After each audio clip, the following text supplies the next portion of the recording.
Comienza en Radio María La Espadaña, un programa dirigido por el Padre Arturo Díaz desde el Monasterio de la Encarnación en Ávila.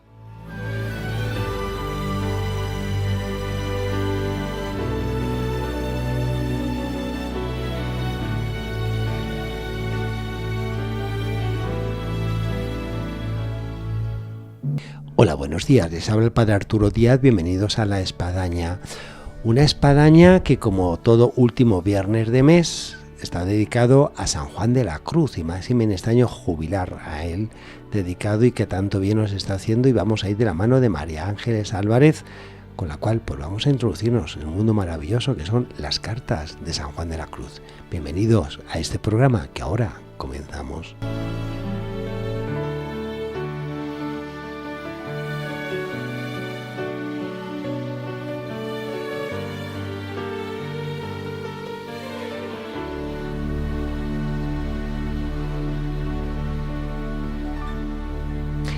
Hola María Ángeles, buenos días. Buenos días, ¿qué tal? Un saludo. Un programa en tiempo cuaresmal, así que bueno, pues muy apropiado y idóneo para hablar de un santo que tanto nos habla de lo que puede ser la vida en tiempo de cuaresma.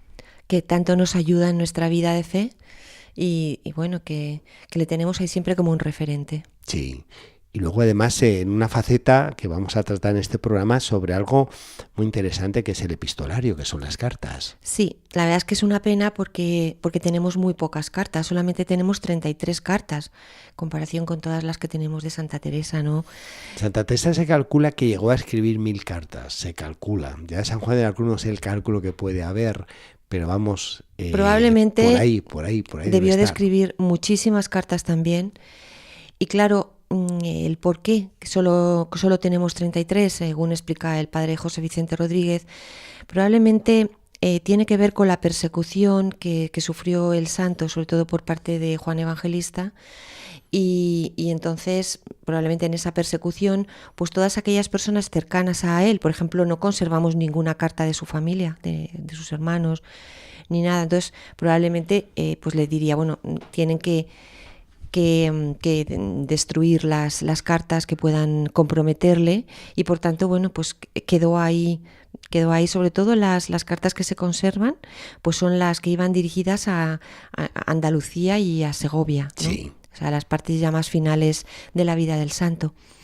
Y es una pena porque las cartas de Fray Juan, bueno, también como son un poco las de Santa Teresa, realmente son cartas como direcciones espirituales, ¿no? Entonces, bueno, como muchos otros santos y muchas otras personas, ¿no? Y que al final, siempre de un caso concreto de la vida, pues extraen pues una lección, algo que nos ayuda, que le ayudó a la persona que recibió la carta, por supuesto, pero que nos ayudan a todos nosotros cuando lo leemos y nos sentimos muchas veces muy identificados.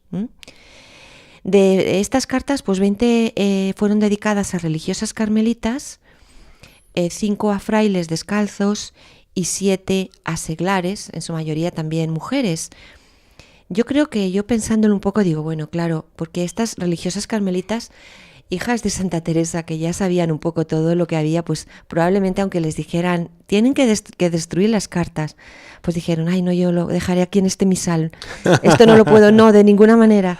Pensemos que ya en la vida de Fray Juan, ya se consideraba su santidad. Sí. Entonces era que no, ¿cómo no? Me imagino que estas hermanas lo guardaron como una especie de tesoro, igual que estas dirigidas espirituales, mujeres en su mayoría, que también dijeron, no, bueno, yo esto lo guardo, a mí esto no me lo quita nadie, y por eso conservamos estas cartas. De todas ellas, hay una que sobresale, sobre todo por esta dirección espiritual, y que es muy bonito. Yo le recomiendo a nuestros oyentes. Es una carta que está dedicada, así como pone, a un religioso carmelita, no pone el nombre. Es la número 13 de las obras completas del santo, y es de junio del año 1589. Y en ella, bueno, pues habla un poco, pues eso, de muchas cosas de la vida de la fe, de manera práctica, y del desapego, de la desnudez del alma, de la oración, de cosas. Bueno, yo les recomiendo a nuestros oyentes, muchos de ellos muy aplicados, Padre. Sí, me consta cuando nos puedan... encontramos con ellos o se conectan con nosotros. Sí. También, como digo, a algunas de los dirigidos de Beas, ¿no? De ellos conservamos 2 que voy yo a hacer un poco mención de ellas, ¿no? Una de ellas dice así, vamos a oír un poco A San Juan de la Cruz. la palabra de San Juan, ¿no? Ujú. Que dice: Jesús sea en sus almas, hijas. Cuando el corazón anda en bajezas, por el suelo rueda la corona y cada bajeza le da con el pie. En cuanto el hombre se allega al corazón alto, dice David, entonces Dios es ensalzado con la corona de aquel corazón alto de su esposa, con que le coronan el día de la alegría de su corazón. Estas aguas de deleites interiores no nacen en la tierra. Hasta el cielo ha de abrir la boca del deseo, no abreviado ni apretado, con ningún bocado de otro gusto. La tenga bien vacía de cualquier otra ternura. Bueno, en la manera de escribir San Juan, que muchas veces entiendo que no es fácil de entender, pero si esto lo leemos tranquilamente, nos está hablando de desasimiento. Es decir, que para poder dejar a Dios vivir en nuestra alma, tenemos que desnudarnos de muchas cosas, ¿no? Y por tanto, desasirnos, que como decimos tantas veces, es un término muy carmelitano, tanto de San Juan como de Santa Teresa. Y él lo denominó con la expresión desnudez espiritual, ¿no? ¿Qué es lo que nos dice? Nos dice que esta desnudez espiritual es condición necesaria para cualquier logro en la vida espiritual. Es decir, no solamente en la vida consagrada o no solamente aquellas personas que estén muy altas en el camino de la fe, sino que todos nosotros tenemos que pensar en esto. Es decir, tenemos que tener este deseo, ¿no?, de tener una desnudez interior, que no es además una meta en sí misma, esta desnudez espiritual, pero que es necesaria en las primeras etapas de nuestro camino espiritual. Desnudarse apunta en la dirección de la simplificación, del despojo, del que se acerca al origen, abajándose a lo menor, a lo pobre. Es decir, simplificar muchas veces las cosas que nos llegan a embotar el alma y despojarnos de ellas, ¿no? Sí. Y yo creo que el primer paso sería identificarlo en ese entrar, como nos decía nuestra santa, en la habitación del conocimiento propio, en esa reflexión diaria que nuestros santos nos indican que debemos de hacer, ¿no? Y a partir de ahí, pues tender a esta simplificación, tender a este despojo poco a poco, ¿no?, para ir avanzando en esta desnudez espiritual.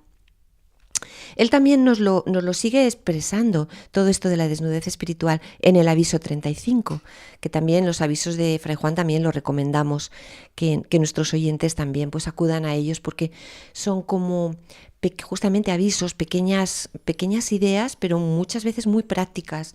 Nos dice, el amor no consiste en sentir grandes cosas, sino en tener grande desnudez y padecer por el amado.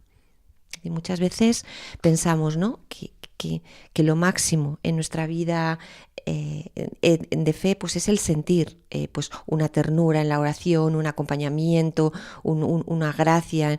Y él dice, bueno, eso está bien, el Señor lo concederá cuando Él quiera, pero lo que nosotros debemos de aspirar es a tener una gran desnudez, es decir, ir por este camino del desasimiento y dejarnos pues abiertos, ¿no?, a la presencia del Señor.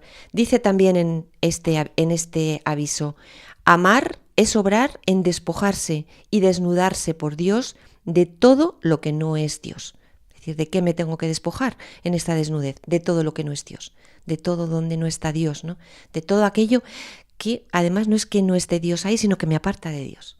Con lo cual, bueno, como vemos, Fray Juan nos ayuda, Padre. Totalmente. En nuestra vida diaria. Totalmente. Tiene, bueno, estos temas que está tocando aquí María Ángeles están esparcidos por todas las obras de San Juan de la Cruz. A mí me viene ahora, por ejemplo, del cántico espiritual ni cogeré las flores, ni temeré las fieras, como es un pasar por la vida sin distraerme, sin entretenerme, vivir en este despojo, en esta desnudez, en fin, para ir a la meta principal, que es el cielo, que es Dios. Exactamente, que no es el entretenerte con las flores y con las cosas sensibles de la vida, que pueden llegarte muchas veces a embotar, ¿no? Y a confundirte, sino dejar un espacio justamente de desnudez interior, pues para que el Señor que habita en ti pues esté ahí y tú también lo puedas sentir, ¿no? Creo que, bueno, Fray Juan, ahora que estamos en este año San Juan, jubilar, no, es que nos ayuda en tantas cosas, Padre, en tantas cosas, pero prácticas de nuestra vida de fe, ¿no? Y por tanto es pues eso, ese mistagogo que todos necesitamos en estos momentos tan convulsos, ¿no? De la vida, de la historia y donde vivimos cada uno de nosotros.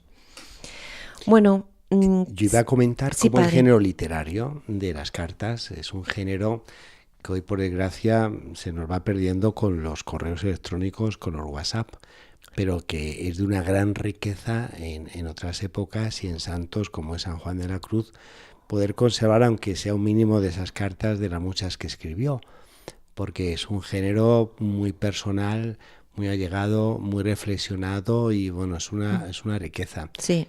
Y que no de todos los santos tenemos cartas, incluso de épocas pasadas, porque bueno, pues no le dio tiempo ni a escribir, pero vamos, es una riqueza maravillosa. Sí, yo ahora estoy pensando en unas cartas maravillosas que nos ha dejado el padre Victorino Terradillos, nuestro querido franciscano alcantarino, ¿no? Que murió hace poco y que se han quedado recogidos en unos libros bellísimos y son verdaderamente también estas cartas espirituales en las que cualquiera de los lectores, cuando vamos buceando por ellas, nos vamos encontrando muy identificados y donde aparece el maestro que te ayuda, que te ilumina, ¿no? Realmente es lo que dice, padre, es una pena, los WhatsApp están acabando con muchas de estas cosas. Sí.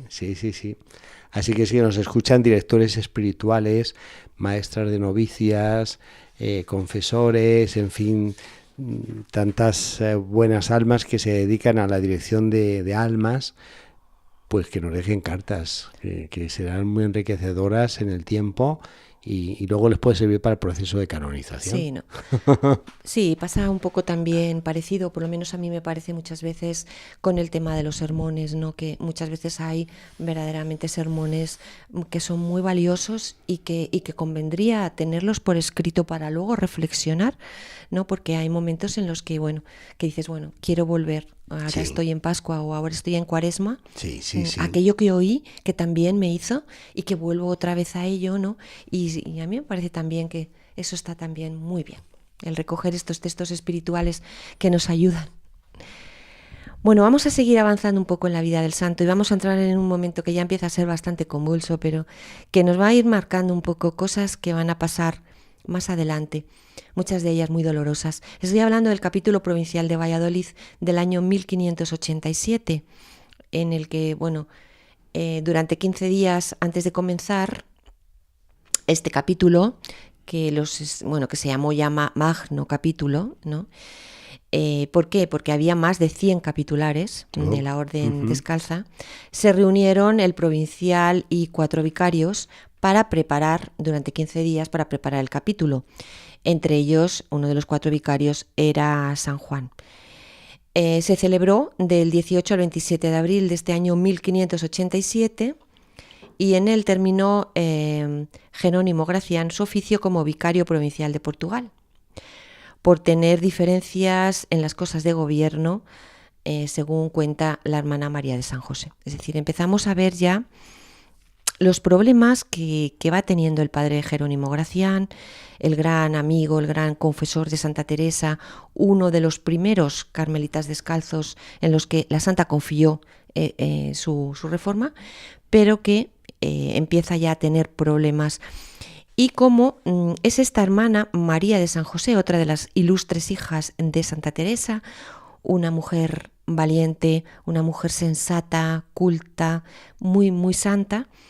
Y bueno, ella, esta hermana, llegó a escribir al padre Doria, que era el que estaba tomando las riendas de la orden, para que, según sus palabras, se aplacase y mirase el daño que podía venir a toda la religión si entre él y el padre Gracián entraban pasiones, y que muchas quejas que del padre daban eran sin causa y que ella era testigo de esto. Bueno, vemos cómo la hermana María de San José aboga por el padre Gracián. Después del capítulo de Lisboa, del año 1585 y de Pastrana, pues comenzaron a llegar cartas y papeles con sugerencias y advertencias sobre lo que se iba a tratar en el capítulo. Le mandó el padre Ambrosio Mariano un montón de papeles para que los organizase y los enviase a donde él iba. En él pues se contenía, por ejemplo, un memorial de algunos religiosos, de los que estaban en el gobierno, en el cual se decía que había que cambiar más de 30 cosas de las constituciones de las monjas que dejó la Madre Teresa. Y María de San José, claro, cuando mandaron toda esta cantidad de cartas sobre lo que iban a hacer, estamos hablando de que iban a cambiar las constituciones de la Santa Madre, que estaban investigando de alguna manera a algunos de los padres carmelitas, ¿no? Y por tanto, ella se dio cuenta que no se podía quedar callada ni parada. Es decir, un poco, si leemos esto, pues es un poco también la propia reacción que hubiera tenido nuestra Santa Madre. Sí. Es decir, no me puedo quedar callado en esto, no me parece bien, ¿no? Y por tanto hizo algo que quizás era más fácilmente achacable a un fraile, a un hombre, que a una mujer, pero en definitiva estamos hablando de una hija de la Santa, que tenía esa valentía. ¿Y qué es lo que hizo la Madre María de San José? Pues empezó a escribir a algunos priores conocidos y conocidas para que se moviesen a pedir al capítulo la confirmación de las constituciones de las monjas, de las constituciones que dejó la Madre Teresa. Un poco antes, la hermana había escrito unas redondillas en las que anunciaba todo tipo de calamidades si no defendían a las monjas las constituciones. Por ejemplo, decía: «Ay, ay, Carmelo dichoso, guarte que anda la reposa solícita y codiciosa por quitarle tu reposo». Está haciendo algo que también es muy de Santa Teresa. Sí. Es un poco volver a lo jocoso lo que está pasando, pero que no, al volver a lo jocoso las cosas no significa que las quites como el peso. Es más, si das con una persona como pasó, o con unas personas rígidas, dicen, pero bueno, ¿y esta hermana qué está diciendo? Encima se está como en un aspecto jocoso de todo esto que está diciendo. Habla aquí de la raposa solícita y codiciosa, es decir, si lo entiendes de manera con un poco de humor, o si no te afecta abierto, y por tanto te molestas, ¿no? Es decir, que estaba mandando, y los frailes se dieron cuenta que estaban entre las monjas de Santa Teresa como haciendo una pequeña conspiración, o sea, como poniéndose de acuerdo para defender sus constituciones, para defender a algunos padres carmelitas. Un grupo de monjas se unieron a estas peticiones y se unieron en sus reclamaciones al capítulo, y bueno, el mismo padre Gracián pues apoyó lo que las monjas decían. ¿Qué es lo que pedían en estas cartas? Que las constituciones de las monjas ordenadas por la Madre Teresa no fueran alteradas, que no se hicieran leyes universales para los frailes y para las monjas, que todo fuera exactamente lo mismo, y que no se use en las visitas de las monjas el modo de los frailes, que la decisión de las mismas recae en la Junta. Es decir, que se las dejara a las monjas una cierta independencia y que no se las tratara de la misma forma que se hacía a la hora de hacer, o sea, con los frailes. Mandaron estas y otros puntos a la mesa de los capitulares. Y bueno, ¿qué es lo que se contesta, ¿no? ¿Qué es lo que contestan los capitulares? Estos contestan que en todo esto se ve la mano de algún fraile y que les había inquietado profundamente. Está claro que era una alusión directa al padre Gracián. O sea, ya empieza un poco este malestar, que vamos a ver, ¿no? Como poco a poco se le van a ir cargando un montón de cosas al padre Gracián. Y todo esto tensaba aún más la falta de entendimiento que había entre el padre Gracián y el padre Doria. Como vemos, no es que haya sido directamente Gracián el que había promovido esto. Él, por supuesto, no estaba de acuerdo, pero también habían sido las monjas de Santa Teresa, porque no tenían esta manera de ser, sí, y de moverse y de defender lo suyo, en definitiva, ¿no? ¿Qué hizo el padre Doria? Bueno, pues presentó la propuesta de introducir un nuevo órgano de gobierno de las descalzas que se llamaba la consulta o el definitorio perpetuo. Era un organismo colegiado y permanente en la que el provincial y los definidores se reunían de manera constante, como en la dieta. Es decir, empezó un poco a intentar controlar el órgano de gobierno de las monjas con alguna presencia de los frailes, ¿no? O sea, y algunos sintieron que esta propuesta estaba bien, pero no así lo consideró el padre Gracián, que realmente se enfadó, ¿no? Dice, y luego le concedió licencia de pasar a Indias, que hasta entonces no se le había concedido, y le eligieron vicario de México, de donde muchos entendieron claramente haber tenido intento de desterrarle. Es decir, en ese momento, como pensaron que el padre Gracián estaba detrás de toda esta movida, pues no se le concedió la licencia para ir a las Indias, que él ya había pedido anteriormente y que no se le había concedido. Dijeron pues que se vaya a las Indias, y le eligieron como vicario de México, con lo cual era una manera, ¿no?, de quitársele del medio. Pero el capítulo no aprobó esta nueva forma de gobierno, como la que acabamos de decir, el definitorio perpetuo y todo esto con las monjas, y esto enfureció aún más al padre Doria. En este momento, ¿qué pasa con San Juan? Es decir, vamos a ver un poco. ¿Dónde nos quedó el santo? Sí, bueno, salió elegido San Juan como prior de los santos mártires de Granada, y ya no era vicario provincial. Tenía que estar 3 años, según el último capítulo, pero solo al final estuvo 1 año. De modo que el gobierno de nuestro santo fue como siempre él había querido y se había mostrado. Nuestro santo siguió atendiendo espiritualmente a las monjas de Beas y enviando las cartas doctrinales como las que hemos hecho referencia hace un momentito. En una de ellas, del 22 de noviembre de este año 1587, trata el tema de las conversaciones y de cómo éstas pueden alterar ese habla interna del habla con Dios. Voy a simplemente a recoger este texto, que me ha parecido muy interesante. Dice: esto entiendo, hijas, que el alma que presto advierte en hablar y tratar muy poco advertida está en Dios, porque cuando lo está, luego con fuerza la tiran de dentro para callar y huir de cualquier conversación, mas quiere Dios que el alma se goce en el que con otra criatura, por más aventajada que sea y por más al caso que le haga. Es decir, como esas conversaciones también un poco lo que nos transmitía nuestra santa, el pasar de conversaciones mundanas a conversaciones dentro del ámbito de la fe, que es un poco lo que les viene a decir a las monjas.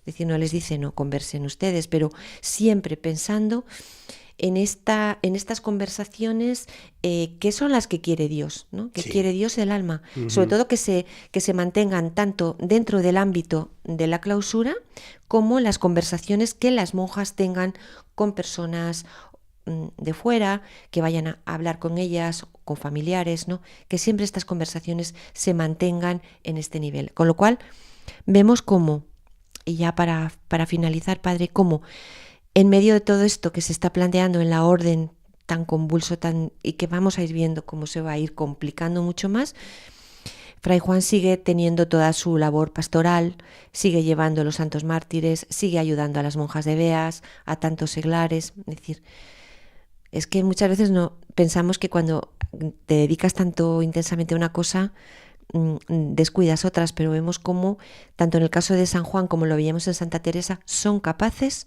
de llevar a cabo estas dos o varias cosas importantes de manera simultánea. Lo que puede ser el gobierno y la pastoral o la atención de las almas. Exactamente, ¿no? Y cómo nos indica en este texto que debemos de cambiar la mirada y desahogar nuestras conversaciones con quien sabemos nos ama. Porque muchas veces cuando descargamos tantas cosas interiores con otras personas, en cada explicación vamos haciendo montañas de cada palabra y es muy cansado y difícil que nos entiendan. Es decir, esto es cierto, Padre, ¿cuántas veces al contar algo a alguien parece que era un granito, se convierte en una montaña, lo magnificamos, ¿no? Muchas veces, y nos dice nuestro santo, bueno, ¿por qué no eso se lo comentas, lo compartes, lo conversas con el Señor, ¿no? No con una persona que al final, simplemente muchas veces por explicarnos, para que me entiendas, te lo voy a explicar.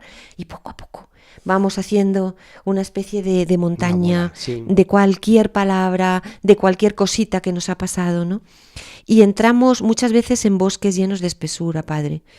Y la incomprensión se une a esa sensación de haber contado cosas muy interiores y que en ello nos abrimos nuestra parte más íntima muchas veces sin ningún motivo, ¿no? Después dices, pero ¿por qué he tenido yo que contarle esto a esta persona? Es decir, si yo me tengo que desahogar con alguien es con Dios, no tengo por qué abrirme de esta forma a estas cosas tan íntimas, ¿no? Por eso dice San Juan en esta carta, ¿no?, que la mayor necesidad que tenemos es de callar con el espíritu y con la lengua, que el lenguaje que el Señor entiende es solo el lenguaje del amor. Va en relación perfecta con la invitación del Papa León XIV en esta cuaresma del ayuno de la palabra. Así que bueno, perfecta, puntualizamos y aterrizamos. Perfecta, ¿no? Y que es realmente, ¿no? Yo cuando lo he estado preparando, lo he estado meditando, digo, es que tiene tanta verdad que voy a ponerlo en práctica.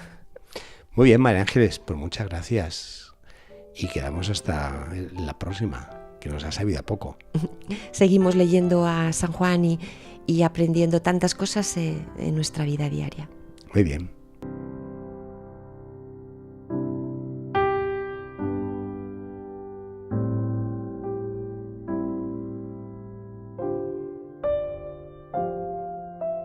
Llegamos así al final de nuestro programa del día de hoy de La Espadaña, de la mano de María Ángeles Álvarez, en la vida y obra de San Juan de la Cruz, del cual tanto podemos aprender y donde hemos podido constatar, entre otras cosas, esos escritos maravillosos que son sus cartas, esas cartas que nos dejó, así como su proceso que continúa en su vida, de lo que supuso pues, llevar adelante la obra que Santa Teresa le encargó de lo que fue la reforma en el Carmelo. Hasta el próximo programa, Dios mediante, les emplazamos aquí en La Espadaña.